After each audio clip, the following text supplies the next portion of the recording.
shout out your name, shout out what city you're from, or the name of your business, or whatever you're doing that's productive and black and powerful for our people. Today, we're going to talk about Michael Jordan. Michael Jordan, apparently Michael is deeply connected to all the chaos that happened last week with GameStop and everything else. And you guys know, I think a little bit differently. You know, I, as a finance professor, you kind of see things that other people don't see connections other people don't see. Also, as a black man, my spidey senses kind of come into play when I look at the whole situation in terms of what's really going on, how guys like Jordan end up being involved in this sort of thing. And without in any way disparaging Michael Jordan or anybody else involved, I just want you to be smarter and I want you to learn. So we're going to get started on drboycetv.com. Buckle up your seatbelt, hit the thumbs up button. We're going to get started right now.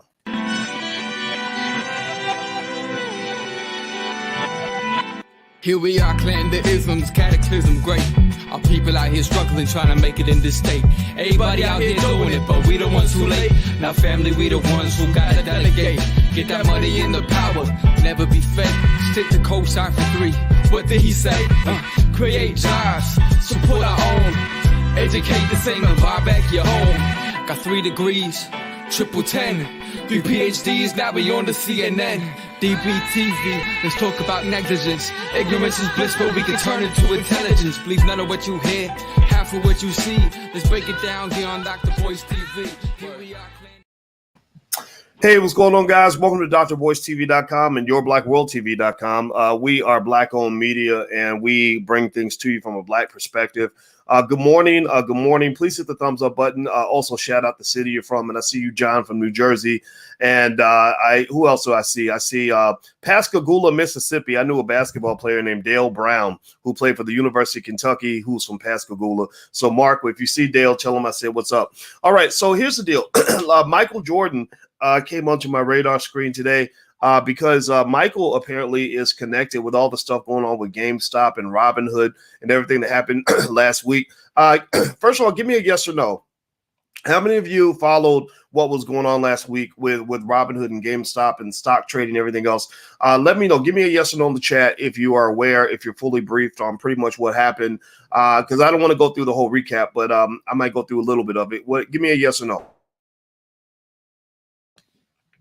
Yes or no?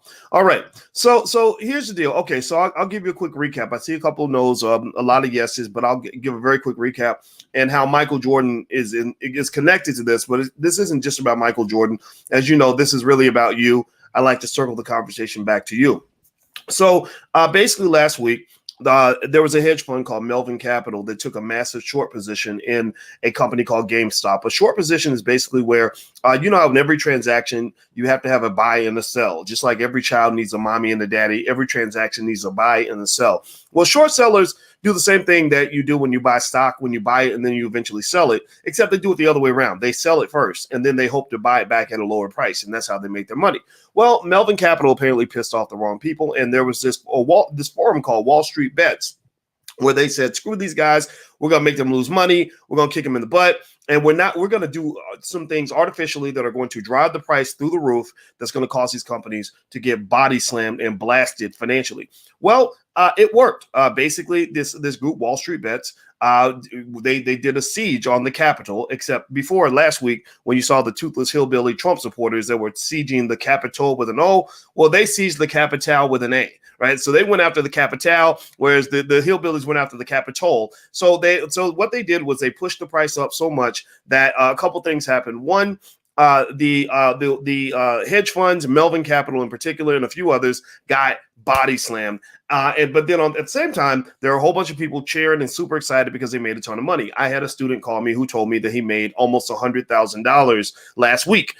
It's nice to hear a black man say, I made $100,000 last week and it ain't involved like, you know, slinging dope or nothing. Right. So that's pretty cool. And there are black people out there like that. I know that everybody tells you that black people are all poor and miserable and we struggling and we can't do nothing without the help of Massa Biden. Somebody got to come save us. We don't. No. Black people don't need to be saved. There are black people who are actually able to save themselves. And that's what I believe in. Hashtag #B1 in the chat if you agree with me. So let's move on. So Michael Jordan, how does Michael Jordan get involved with this? Well, it turns out And I'm going to read this article to you here from news.com.au. I guess it's in Australia. But basically, Michael Jordan, as you know, he's the owner, the majority owner, if I'm not mistaken, of the Charlotte. Is it the Charlotte Hornets or Charlotte Bobcats? I don't know. I forget the names of irrelevant basketball teams that can't win anymore. I'm kidding. I'm being a jerk right now. But no, I like Jordan. I think he's a great businessman. And I actually took a visit to the Air Jordan building on the Nike campus. It's a big, beautiful building. I've met the CEO of the Jordan brand. His name is Larry Miller. He's a great guy, very, very smart brother. I like this guy a lot. And they've done some amazing things with that brand, by the way. I mean, it's really an example of how Black excellence works when you open those doors for Black opportunity and Black power. They've really done amazing things with their brand. So no disrespect to the Jordan brand or Michael Jordan, but that basketball team, come on, man, seriously. So anyway, so Jordan owns a big chunk of the team. I think he's the majority owner. And basically, here's the deal. Here's where it gets interesting. So the owner of Melvin Capital, a guy named Gabe Plotkin, apparently he just bought, like Michael Jordan just sold him a massive stake in the Charlotte basketball team. I keep calling them the Charlotte basketball team. Remind me, are they the Hornets or the Bobcats? I forget. I think they're the Bobcats, but I keep forgetting because I think back to the day when they were the Hornets, but I keep thinking they changed their name. I told you, they're not winning enough games for me to keep up with what they're doing. But basically, Jordan just signed a deal where Plotkin and a couple other guys, I think these are white boys, are they the Hornets? Okay, so somebody keeps saying the Hornets. Okay, I see Jeff Lightsey Jr. is in here, so he's helping me out. Jeff is little Stephen A. Smith. He's actually as good as Stephen A. in terms of his analysis of sports. So I trust Jeff. So Jeff tells me they're the Hornets, and they're gonna be the Hornets. I don't know why I thought Bobcats. Y'all gotta tell me. Maybe Jeff can school me later. But anyway, so it turns out Gabe Plotkin bought a big chunk of the Charlotte Hornets, and that was a big deal, because a lot of people have speculated that Michael Jordan was actually going to sell more of the team to these guys, to these hedge fund managers. Hedge fund managers are, kind of like the Pablo Escobars of the financial space. They have all the money. Some of these hedge fund managers make over $1 billion a year. I've never heard anything like that, right? That's insane. $1 billion a year, right? They got millions of people waiting at home for a $600 stimulus check. And you got hedge fund managers making over $1 billion a year. If you don't see something wrong with that picture, then I can't. Then you don't get the picture. You don't understand. We are not the same if you don't see something wrong with that picture. Well, basically, the reason that this is a problem is because Melvin Capital got hammered. I think they might have lost 40-something% of their capital. And so when your number one business partner, your financial savior to some extent, steps in, because remember, the NBA has been struggling financially. There are estimates that Jordan lost as much as $300 million last year in his net worth, which is a big chunk of his net worth. I mean, Jordan's worth about $2.1 billion. So you'd be like, oh, well, $300 million, that ain't nothing. No, yes, it is. Yes, it is. Because remember, when you have a net worth of a certain amount, that don't mean that's how much money you have. That's how much the value of all your assets adds up to. So I'll give you an example. Let's use Kanye West. When I talked to Kanye West, I talked to him one time, and the one conversation I had with Kanye West, Kanye mentions that he's worth he says he's worth $4 billion. And I didn't say anything, but my spidey brain, again, I have a PhD in finance, so I'm not, I can calculate and do, I know what math. And I'm like, no, you're not worth $4 billion, but okay, cool. Let's just go along with that theory, because you're Kanye West and you have a wonderful ability to manifest. By the way, Kanye is the guy who also said that he was going to take over the hip hop game before he did it. And then he did it. So I'm not going to doubt Kanye West. I'm not going to bet against Kanye West. I ain't betting against Tom Brady. Those are two people I'm not going to bet against. But actually, more specifically, the way Kanye became a billionaire, according to Forbes, is what they did was they took all the money that he made in a year and all of his assets, and they did a multiple. So the big thing that made Kanye West into a billionaire was his deal with Adidas. He sells those funny looking sneakers that I would never buy. No disrespect, Kanye, but I wouldn't buy your sneakers because it costs too much and they just look a little weird to me. But somebody likes it, so good for him. And he sold he made $113 million from his deal selling these Yeezy sneakers, right? Well, what happened was they took a multiple. They said, okay, well, Kanye's multiple should be about 10, and they multiplied his net income from that deal times 10, and they said, oh my, by George, it's over $1 billion. So therefore, you have been certified checkmark as a billionaire. And then they added in all of his other assets, which were actually quite insignificant relative to that one sneaker deal that pushed him over the top. And similar to Michael Jordan, like Michael Jordan, his one sneaker deal, that Air Jordan thing that he did, which was genius, is what propelled him into billionaire space, right? So a lot of times it only takes one thing to make you a billionaire. Well, anyway, so Kanye is worth over $1 billion because of the multiple, but Kanye does not have $1 billion. That's the point. Kanye is a billionaire, but he does not have $1 billion. He doesn't have $500 million. He probably can't even get $250 million, because what you're worth is very different from how much cash you have. Do you follow what I'm saying? So there's a difference between being a millionaire or a billionaire versus being a cash money millionaire or a cash money billionaire, where you can go in the bank and yank out $1 billion. Most billionaires can't do that. So going back to Michael Jordan, who is another billionaire who's worth about 2.1 to 2.4 billion, depending on which estimate you look at. He doesn't have $1 billion in the bank. I bet Jordan might have a few $100 million, but not $1 billion that he could just grab onto. So losing $300 million is a lot of money. That's the point. That's the point. It's like if you were worth $200,000 and somebody came in and took $40,000 out of your bank account, you would notice that. You'd be searching for that SOB, ready to beat his ass, right? You'd be like, wait a minute, where's my money, right? So Jordan has lost about $300 million in his net worth because the NBA kind of struggles. I don't think owning teams is necessarily particularly profitable. A lot of billionaires buy NBA teams as a tax write-off. And because it's just fun to own a team. And I think that's kind of what it is. I wouldn't want to be a team owner as my pathway to wealth. I will become a team owner after I've accumulated my wealth. So this hedge fund manager, Gabe Plotkin, who runs Melvin Capital, which became the target of all the Reddit guys that decided they wanted to just destroy somebody's life that day. God bless them. I don't hate them for it. I thought it was beautiful. I thought it was amazing. It's really innovative, right? He was going to come in and buy a big chunk of the Charlotte Hornets. So now you formed a business partnership, and immediately after that partnership is formed, your partner gets financially body slammed. Well, that's going to change a lot of things. That's when they call up and say, hey, homie, look, all that cash flow I was about to send over to you so we could buy the business together, I can't really deliver on my end. I might have to default on my end. That's like, marrying the most beautiful woman in the world, and then she calls and says, oh, I just found out I have this horrible STD, and now you stuck with it because you're my husband, or you're whatever, right? Well, that's what's happened. This company has been infected with a financial STD.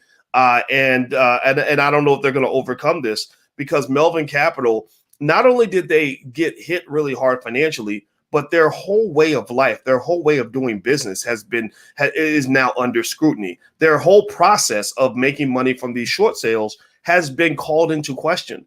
These guys were putting billions of dollars. I mean, this is your net worth that you're putting on the line. So I think Melvin Capital, maybe they managed, let's say it was $8 billion or so. Maybe it was more than 8. I can't remember what the exact number was. And you're putting a big chunk of your net worth on the line on these short positions. And some people compare it to gambling, and it's a little bit like gambling. I'm not going to say it's totally like gambling, because they do a little bit more due diligence. But then again, if you go talk to any gambler, they'll tell you that they have a system and a process, and they study the teams and they look at the injury reports and all. So maybe you could compare it to gambling. It's definitely gunslinging. If you watch a show like Billions, you'll see that show kind of gives you an insight into that whole hedge fund world and ideology. And there is a lot of heavy moving, but so here's the deal. What this does to Michael Jordan is one, you've now got this business partner who is not as financially stable as you thought. And when someone becomes financially challenged like that, they start having to break deals. They start having to get out of contracts. They start having to sell things, and then also that's one less person that you can turn to in order to make other moves, right? So if Jordan was planning to sell more of the team to Gabe, and there's actually, according to media reports, Gabe Plotkin was actually planning to get together with a coalition of investors and buy the entire team. He'd just buy all the Charlotte Hornets. Now they ain't buying nothing. Now they might struggle to buy a cheeseburger because they got hit really hard, and also their ability to go and do these short sales has really been hit to the point where they're going to have to change their business model drastically. Also, they're just that whole method of making money in that particular way is going to be scrutinized heavily by Congress to the point where it might be either heavily regulated or eliminated altogether. Because here's the thing, this is what jumps at me as a finance guy, is I said, I'm reading about all these hedge funds who happen to have these massive short positions in this pretty irrelevant company called GameStop. GameStop is not Apple. GameStop is, they're not even Tesla. GameStop is not, some massive corporation that everybody knows about per se. I mean, we know GameStop, but they're kind of they're like the Blockbuster of video games. Why all this interest in GameStop? And I'm like, how in the hell did we get to a point where all these gigantic funds suddenly have massive short positions in this one little company called GameStop? That sounds like collusion to me, right? I'm not saying it is. I don't know exactly what I got to keep researching this, but that sounds pretty collusive, right? Like, oh, we all got together and decided that we're going to go plunder this particular stock. And remember that every time you're making money in the stock market, it's a zero-sum game. When one side is making money, another side is losing money. So when these hedge fund managers end the year and say, I had $1 billion income this year, my question would be, where did that money come from? Who was on the other side of this activity that you were participating in that put $1 billion in your bank account? Now, do me a favor, if you could, please take a second, hit the thumbs up button, please hit the share button, hit the subscribe button. And also, by the way, you guys know I'm Black First, B1, hashtag B1 in the chat if you agree. We have a platform called the allblackagenda.com where I've got things there like one thing that you can use for investing. For example, we have a lot of tools because we believe in solving our own problems. We can do it ourselves. Don't get me wrong. Like, if white people want to help, that's fine. But Black people should be the first ones to step forward to save the Black community. So if you go to the allblackagenda.com, there are resources, mostly free and inexpensive, that you can apply to your family right now that will strengthen your position economically, spiritually, health-wise, educationally, etc. The homie Ice Cube has come through. We have a link to his contract with Black America, which is brilliant. By the way, a lot of the experts that contributed, including Dr. Claude Anderson and myself and many others, a lot of these ideas are there. This is a framework for Black people. Like, this is a solution for Black people. We're not begging or asking anybody to solve our problems. We can do it ourselves. You're not children. So go to the allblackagenda.com. And if you could, please hit the thumbs up button and subscribe to whatever platform you're watching this video on. We simulcast. The Black Boss channel is in particularly important because the blackbosschannel.com is where Black men are speaking. We need to hear from Black men. Jeff Lightsey Jr. is there. Tony Lindsay is there. Nathaniel Jordan, the Minister of Health is there. A lot of great people are there. So go check it out. I think you're going to like it. They do sports and financial stuff and everything else. But it's from a Black man's perspective. So there's that URL. All right, so let me read this article about Jordan in particular, and then I'm going to move into some other things related to what's going on with the hedge funds. Hit the thumbs up button. So it says, NBA icon Michael Jordan has found himself in the middle of the GameStop trading inferno that has turned Wall Street on its head this week. Jordan picked a very bad time to welcome new investors into his majority ownership of NBA franchise, the Charlotte Hornets, with business partners Gabe Plotkin and Daniel Sundheim, two hedge fund titans reported to have taken catastrophic losses on their short-selling war with Reddit forum investors. The war surrounding the GameStop share price between hedge fund managers and average Joe investors is reported to have wiped out more than $5 billion from established hedge funds. At the center of it all is Plotkin and his Melvin Capital Fund, which pursued an aggressive short-selling strategy before being caught in the act by individual investors who had combined forces to drive up GameStop's share price more than 1,700%. I love hearing the stories about GameStop. I just read about a little kid whose mama bought him some shares of GameStop for Christmas. That's why I tell you guys every year, buy your kids stock for Christmas. And this little boy literally made thousands of dollars. Like, he's literally got more money than most grownups, and he's like 8 or something. like it's the craziest thing. So many people are doing better. I just want to warn you about being cautious about sort of buying too much into this Wall Street bets sort of approach to investing, though. This is not really investing all the time. Sometimes it's just straight up gambling, and gambling is a losing strategy long term. It doesn't mean you can't participate in the short term stuff. Just make sure you know the difference between when you're investing and when you're rolling the dice. Buying one stock hoping that it's going to flip in the next 2 days. That ain't investing, y'all. That ain't investing. That's like laying down with a woman and getting it in. That's not the same as actually becoming a parent and raising a child, right? So if you get it in with a girl, that doesn't mean that you're a parent. That just means that you got it in. Everybody gets it in. That's fine. Nothing wrong with that. But you also want to make sure that you have some sort of long-term process that involves diversified portfolios, buy and hold strategies that allow you to actually build wealth. A lot of these day traders don't build wealth. They become gambling addicts and they end up in Gamblers Anonymous and ruining their families and stuff like that. So do not get caught up in all of that, because that will make you bad. And also anybody that ladies, if you date a man or marry a man and he's too much into a gambling sort of mindset, just be careful, because that can be defined as what I call a financial STD.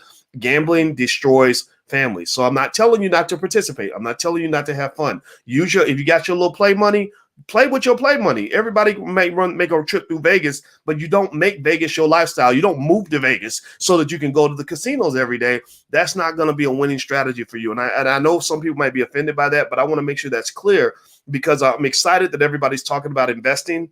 But I want to make sure you know the difference. Do we get that? Give me a yes in the chat if you get what I'm saying. This is really my message for Black folks that are watching, or anybody else. You ain't got to be Black to be here. Just know that we're Black first. That's just what it is. But we don't hate anybody. We love ourselves. But I just want you guys to really understand that, so that you don't think it's something that it's not, right? A one-night stand is not a long-term relationship. A booty call is not a marriage. You understand? Make sure you know the difference. All right. So next, at the center of it all is Plotkin and his Melvin Capital Fund, which pursued an aggressive short selling strategy before being caught in the act by individual investors. Melvin Capital had bet against GameStop by short selling its shares, meaning that it stood to gain if the price went down and lose if the price went up. By pushing up the price of companies like GameStop, members of the Reddit group Wall Street Bets put the quote-unquote short squeeze on hedge funds, which saw them lose more than $5 billion. So a short squeeze is where basically it's just like, I don't know, like cock block, like financial cock blocking, right? Like basically, you see that they're about to go over here and get paid. And the way they're going to get paid is a pretty tacky way to get paid. But this is what hedge funds do, right? So they're basically positioning themselves such that if the stock price drops, they're going to make big money. Well, a lot of this information either becomes public, through some sort of filing, or it becomes public because the hedge fund managers, who deliberately manipulate stock prices, by the way, they deliberately manipulate stock prices. Jim Cramer, who does that great show, I forgot the I'm talking about Cramer. I forget the name of the show. Mad Money. Yeah, Mad Money. He talked about how if you have a short position, you will go and you will play with people's heads to get the stock price to drop. You will create seeds of doubt in the company to get the stock price to drop, because they know they know something. This is what I wrote my dissertation on, financial psychology. And basically, a lot of what you see that manifests itself in stock prices is psychological. It's just what people think. Like, if people think it's hot, then it becomes hot. If people think it's not hot, then it becomes not hot, right? And you're seeing this very clearly with the whole Reddit situation, because they're taking these worthless companies and making them worth all kinds of insane amounts of money. But that's a very difficult, very dangerous road to tread, because you never know when the bubble's going to pop. You never know when Cinderella's carriage is going to turn into a pumpkin and that stock is going to go back to becoming what it was before. So you got to be real careful about that. But with that said, they manipulate the stock prices. That's what they do. They say, think about it. I mean, seriously, give me a yes or no. Give me a yes or no. Honest question, honest reflection here. If you had $2 billion on the line, and it came down to you spreading some negative rumors to protect your investment, and it's $2 billion. It's not even $2 billion of your money. It's somebody else's money, right? They're gonna come break your legs if you don't come up with the cash.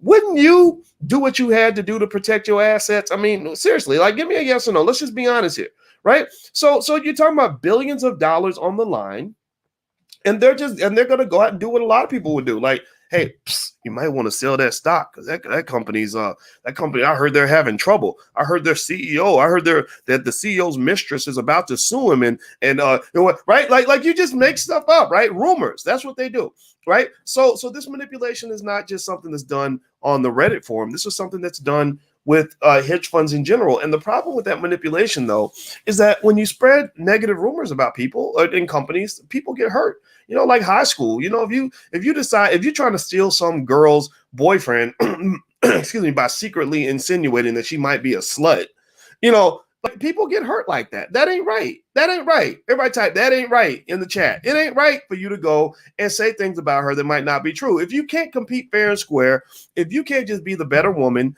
then don't go around, then back up. Go find another man that's in your category. Don't go and spread lies and rumors about somebody just so you can reduce her value in the public eye so that you can get what you want. But that's what they do. They want to buy the stock back cheap. So they go and they tell little, not so much lies and misinformation, but it's dangerously close to being misinformation. They'll say, well, I have it on good authority that Apple isn't going to make their earnings numbers, or I just heard that their new Mac is not quite ready for market yet. So you might want to, and they'll whisper it to the journalist. The journalist will go report it because they're looking for a story. And then boom, next thing you know, the stock price drops, then boom, they go snatch it up. So it's an ugly game. Well, it's not a fun game at all when you get busted. If anybody ever knows what it feels like to get caught in a lie, it ain't fun. And so Melvin Capital got caught in a real shady position. Some would see it as shady, and they admitted defeat yesterday with boss Plotkin, Gabe Plotkin. Gabe Plotkin is the guy who was going to buy a big chunk of the Charlotte Hornets from Michael Jordan, with Plotkin telling CNBC that his fund had closed its position in GameStop on Tuesday, accepting huge losses. It reportedly required a huge bailout to stay afloat. The saga took another turn on Friday, with GameStop shares crumbling by almost half their value on the back of a restriction of purchasing any of the company's shares, temporarily, at least giving hedge fund managers some respite from their world of pain. So this, now Michael Jordan ain't got nothing to do with this, but it does kind of speak to you when you do business, being cautious about sort of who you're connected to and things like that. Because here's what went down there. And by the way, hit the thumbs up button. Hit the thumbs up button before, as we move forward. And also, by the way, if you want to learn more about investing, stuff like that, you can get a free month in my Black Stock Market program. The URL is right there on the screen. It's very popular. Thousands of people love it, and it's really good. So feel free to jump in there and do that. Also, hit the thumbs up, share, subscribe button if you haven't done it yet. We're building Black media. We really need your help on distribution so we can make sure that all of us become smarter about how these things work. So that whole, that the whole shadiness of a lot of this came down to the company Citadel. A company called Citadel actually funds a lot of Robinhood. And we've talked about this before, but I'll give you a quick recap. Citadel basically puts money in Robinhood's pocket. They literally are responsible for 35% of Robinhood's revenues. Well, Citadel was putting its hands in multiple honeypots. They bought a chunk of the future revenues from this failing company, Melvin Capital. So Melvin Capital gets caught, they get busted trying to, put their hand in the cookie jar. The Reddit investors are eating Melvin Capital up, just like they blitz their butt and they're about to sack the quarterback. Well, Citadel steps in. And when they're seeing Melvin Capital drowning, Melvin Capital literally is on the verge of bankruptcy. Remember, Melvin Capital is run by Gabe Plotkin, who was partnering with Michael Jordan to own the Charlotte Hornets, right? So Plotkin's screwed, right? He's crying. He's like he's waving the white flag. He's praying for mercy. In fact, I believe that Plotkin, and this is the guy who's partnered with Jordan on the Hornets, I believe that part of the reason that he went public and said, I'm done. I'm out of my short position. It's over. I believe that part of the reason he did that was because they were hoping that the price would drop back down again, that the Reddit investors would call off the dogs and go, take their attention elsewhere. and so they could quietly go back in and recoup some of their losses. I believe that there was, even with that, I think it's almost like, like when one of our kids comes up and apologizes for something that they did. Kids do dumb stuff and then they know they're in trouble and they apologize and they're all contrite, like, I'll do the dishes and I'm really sorry and I really felt guilty. And we're like, yeah, you don't feel guilty. You're just trying to avoid extra punishment and you're trying to get over. Because as soon as you finish telling me how you don't feel guilty anymore, you're going to ask me if you can still go to your friend's house and spend the night, or you're going to ask me if you can still get that new pair of shoes you wanted, right? You know how kids do. Y'all know how kids do, right? So hedge fund managers, to me, are not necessarily at the top of the food chain in terms of ethics, right? So I believe that even in the apology, it was strategic. Like, these are the ultimate chess players. So even in the whole, contrite admission, like, hey, I give up, I'm sorry, I apologize, right? That's just a poker strategy. Like, in poker, that's what you do in poker. Like, poker is a great game for math, psychology, and strategy. I love poker. I'm a good poker player. I don't like gambling, but I love poker. And one of the things about poker is you got to know when to hold them, know when to fold them, know when to walk away, know when to run. You have to know when you're beat. Right. And you have to accept that. You can't allow your ego to cause you to say, I'm not beat, I'm going to keep going. Right. Because then you're going to push yourself into an early grave. So you say, look, I give up. I'm sorry. You got it. All right. You got the juice, homie. There you go. Right. So that's what they were doing. And I believe they were doing. And the reason you do that is not because you really think you're defeated forever. It's because you know you're defeated in the moment. Like, okay, yeah, you know what? I'm losing the battle, but I'm still going to win the war. Right. So I think that they were admitting that they lost the battle, but they were going to go back and win the war.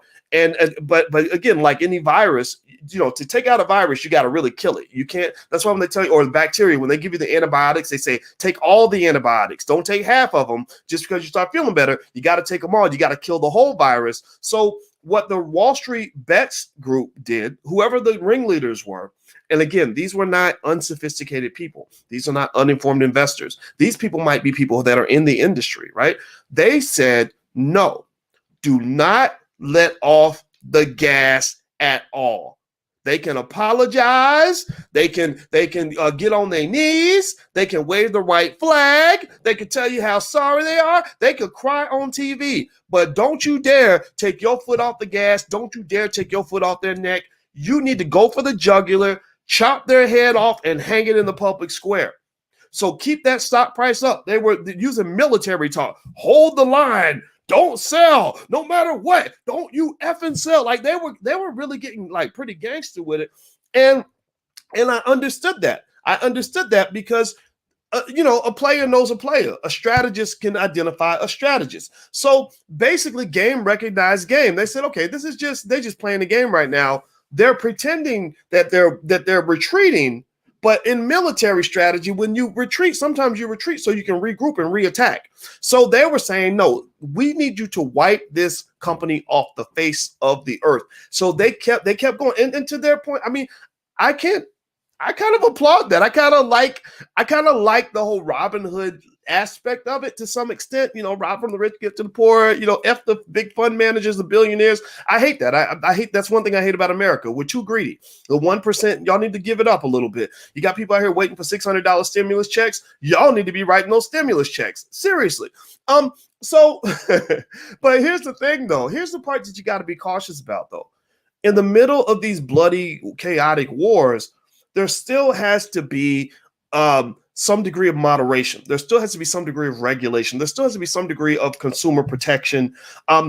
Because in the middle of the battlefield, imagine if everybody's charging in the battle and you got like little 5-year-olds, trying to fight, they're gonna get hurt. Or little old ladies trying to participate, they're gonna get taken down. Or people who don't know what's going on, right? I'm not worried about the strategists and the warriors and the people who are ready to take the loss. What I'm thinking about are the people who get caught up in the frenzy who are going to lose. I read a statement the other day from a person that was a part of these Wall Street Bets forums, and he literally talked about, he was a 23-year-old kid who talked about the fact that when he first started with Wall Street Bets, he had $35,000 in net worth. He said that's dropped down to $3,000. He said, I've lost almost all my money, and I got to find a different way to invest. And so what I'm saying to you is that everybody ain't winning. Like everybody, when I jumped in, oh my God, I don't know I don't know which part of the army I was on. I wasn't really in anybody's army. I mean, I'm not a $1 billion hedge fund manager, but I'm not a crazy white boy on Wall Street bets. Like I'm not 23 years old. I'm much older than 23, but I saw what was happening and I said, okay, let me go ahead and let me take some of my play money and just buy me some GameStop. I bought in at 113. I immediately sold my call options. I did not want to wait around to see what happens. I wasn't trying to hold the line. I don't have any particular loyalty to GameStop or Wall Street bets. I'm loyal to the Black community and to the Black woman and children that are in my household. That's what I'm loyal to, right? But so I said, okay, let me see if I can make a little bit of money here. And I jumped in. I sold the call options at 130, 140. I picked a really healthy strike price. The reason I did that was because the call options were super expensive. And when things are overpriced, you sell. You don't want to buy things that are overpriced. You sell things that are overpriced. So I said, well, crap, this is crazy. I can make a ton of money just selling the options. And then I don't have to really hope that the price goes up. I've already got a big chunk of my money. And what was so insane about it was that normally if I buy a stock at 113 and I sell a call with a strike of 140, it takes a while. It might take years for a stock to go from 113 to 140. That's a big jump. Do you know how long it took? It took like 30 minutes. I said, oh my God. I told Alicia, I said, Alicia, if I had not sold those options, if I had just held that stock, it would have been insane. This is an unusual period of time.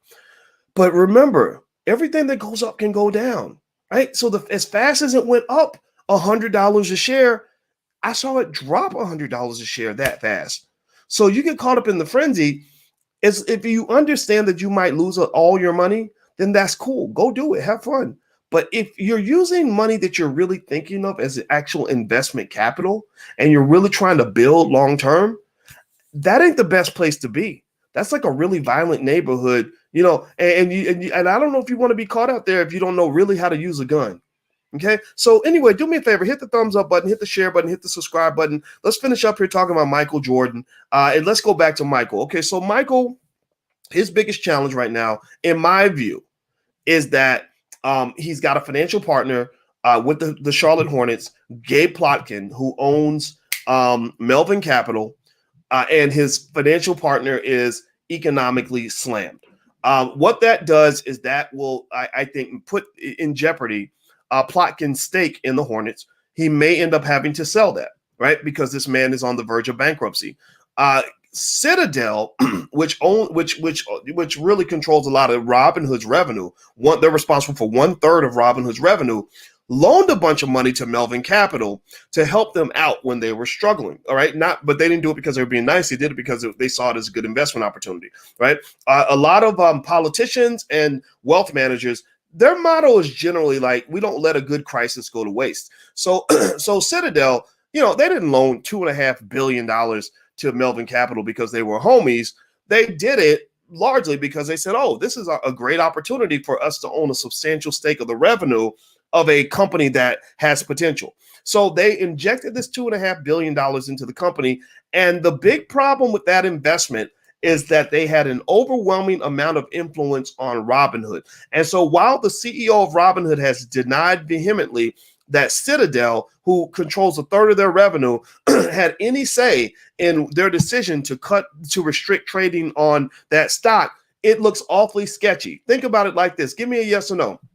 If somebody pays 1/3 of your bills, and they ask you to do something and it's not that big of a deal, they ask for a favor, are you at least going to consider the favor that they might have asked you for? Are you at least, give me a yes or no. How many of you would at least consider, if somebody's paying 1/3 of your bills, right? And I think the answer is yes. And so what people are claiming is that no, there's no evidence that Citadel ever asked him to do anything, and there's no evidence that Robinhood ever agreed to do anything. But it looks awfully damn suspicious. It's incredibly circumstantial from the outside observer that you happen to do something significant for a major business partner that just happened to benefit that company to the tune of billions and billions of dollars.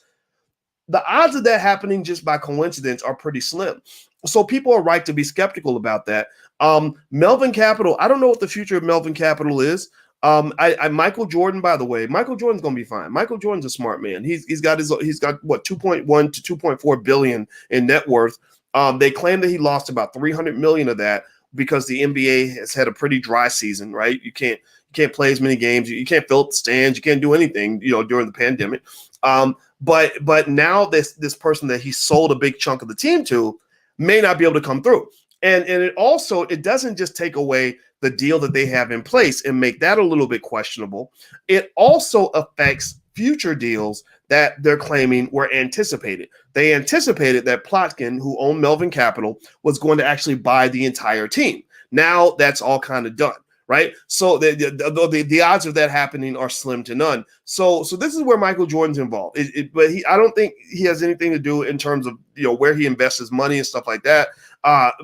So it doesn't go deeper than that. But he is deeply connected. So again, it's like marrying somebody and then finding out that they actually had $400,000 in student loans and never told you, right? Or dating somebody and you thought that they were free and clear to be in a relationship, and you find out that they're still they're still sleeping with their ex, right? That's kind of what's going on here. And I think that this also, to make it sort of reduce that into a real life practical example for all of you that go into business, checking the financial stability of your business partner or being prepared for changes in the financial stability of a business partner is important when you're going into business with people. And it's not just financial stability though, it's all forms of stability. Like, so if you and I get together and start a business together, and then suddenly you're going through a terrible divorce where your spouse might take half your wealth, and also you can't show up to meetings because you're arguing with your husband or your wife every day.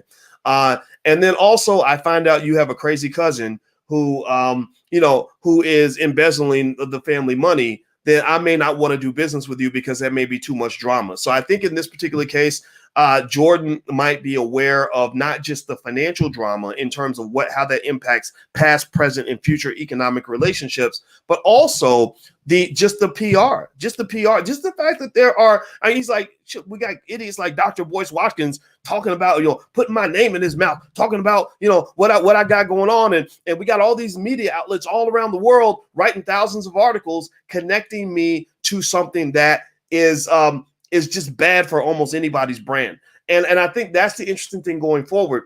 This whole Reddit versus Wall Street thing is interesting because it's being positioned as Occupy Wall Street 2.0, the poor against the rich, class warfare.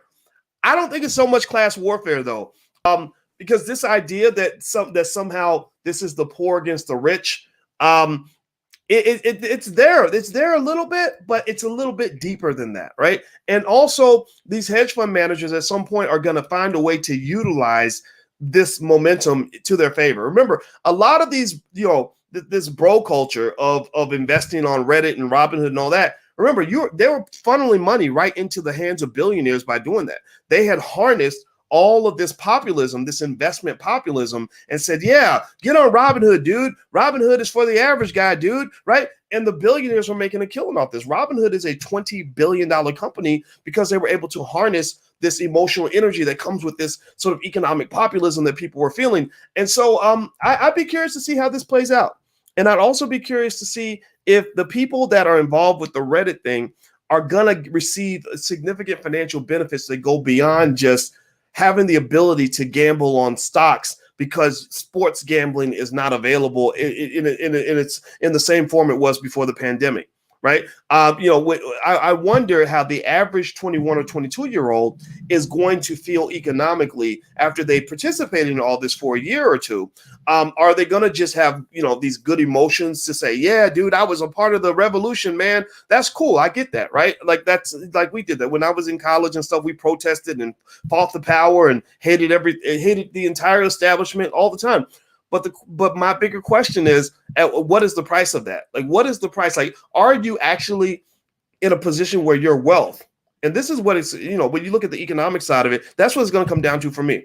If you're a 22-year-old who's on these forums and you're participating in all this stuff that's going on, in 5 years, is your net worth going to be much higher than it is right now?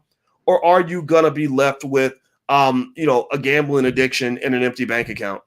So be very careful about what that is. I encourage, how I am with black folks. I could probably be called a racist almost. I don't think I am because I don't hate anybody, but people might call me that because I'm definitely into kind of exclusionary participation by black people, which says, look, your agenda needs to be different from their agenda, right? When they're fighting, that don't make it your fight. When the Republicans and Democrats are going at it, you can observe, you can learn from it, you can benefit from it, but jumping right in the middle of it may not be your thing, right? So when I see so when I saw Democrats, Republicans fighting it out over the summer or with storming the Capitol, I didn't feel like that was black people's fight. I also, in this particular case, with the Redditors, the white boys on Reddit going against the Wall Street establishment, I don't really see that as our fight because I can see some issues on both sides of the equation.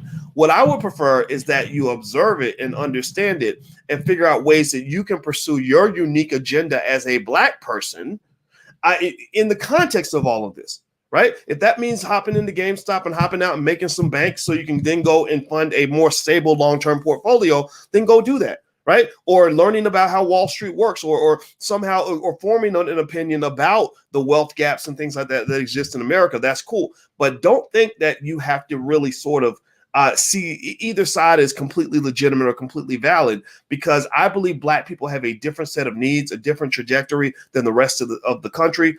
We have bigger issues like rebuilding communities, rebuilding families, obtaining our reparations, educating ourselves, and achieving forms of economic independence that were denied to us through slavery and Jim Crow. Okay, do you get what I'm saying? Give me a yes or no if you get what I'm saying. So anyway, so I want to leave this URL right here on the screen.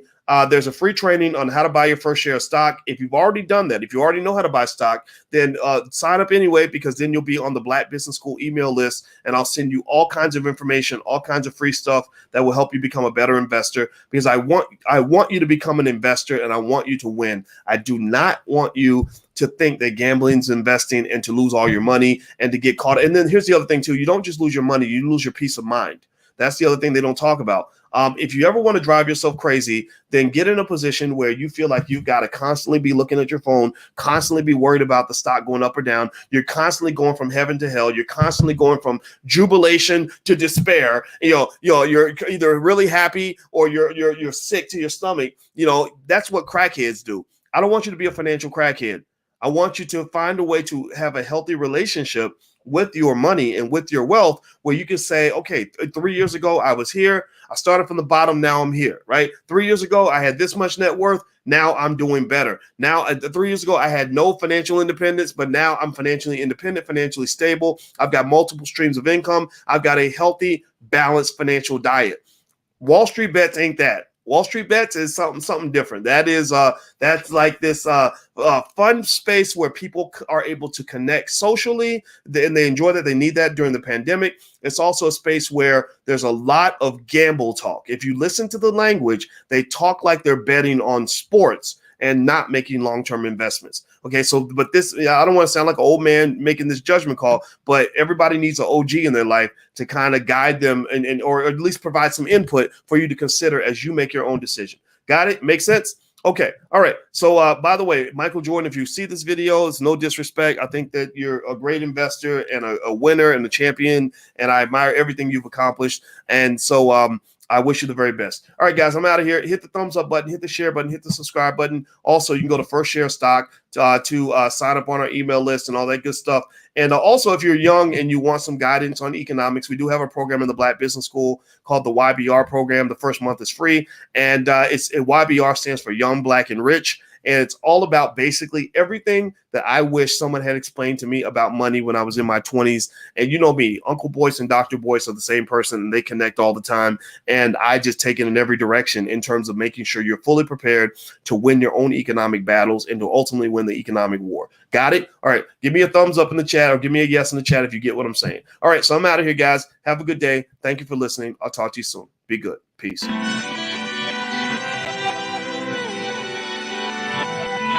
Here we are, clan the isms, cataclysm great. Our people out here struggling, trying to make it in this state. Everybody out here doing it, but we the ones who late. Now family, we the ones who gotta delegate. Get that money in the power, never be fake. Stick to cosign for 3. What did he say? Create jobs, support our own. Educate the same and buy back your home. Got 3 degrees, triple 10. 3 PhDs, now we on the CNN. DBTV, let's talk about negligence. Ignorance is bliss, but we can turn it to intelligence. Believe none of what you hear, half of what you see. Let's break it down here on Dr. Boyce TV. Here we are.